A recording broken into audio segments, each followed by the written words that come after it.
Hey, Peter. Hey, boss, how can I help you? Do you remember that Donkey Kong Country game you worked on? Yeah, I remember programming that like 2 months ago. Well, it ended up selling a ton, and now Nintendo needs a version of it for the Game Boy.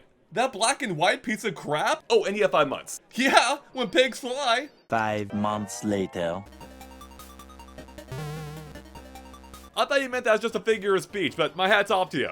Yep, Donkey Kong Land on the Game Boy should have been impossible. And now that it's out on Nintendo Switch, you should not skip it. Because it's not a downgraded port of Donkey Kong Country, but is its own game entirely. With all new level designs, new enemies, new bosses, new music, new level themes like Some Set in the Sky, along with an entire world I'm pretty sure is set in New Donk City, on top of new gameplay mechanics like a world map of the rocks you have to clear out of the way, just like in Mario 3.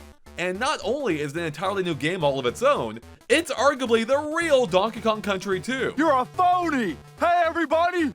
This guy's a great big phony! Because not only did Donkey Kong Land come out 5 months earlier, and even did pirate ship stages before Donkey Kong Country 2 did, but the story is a direct continuation of the first games, with Cranky Kong challenging Donkey Kong and Diddy to prove that a similar type of gameplay experience could work on the inferior graphics of the 8-bit Game Boy. He even went so far as to call up King K. Rool himself to come over and steal the banana horde again.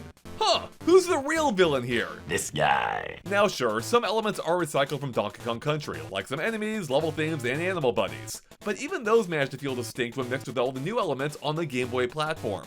And that is why Donkey Kong Land deserves your attention, as it's every part a new game in the Donkey Kong Country series. Just a bit on the shorter side, and I feel like it all too often goes overlooked, despite how awesome the experience is, with amazing graphics given the hardware. Look how smooth that is, on top of great gameplay that's filled with unique elements not found anywhere else in the entire series.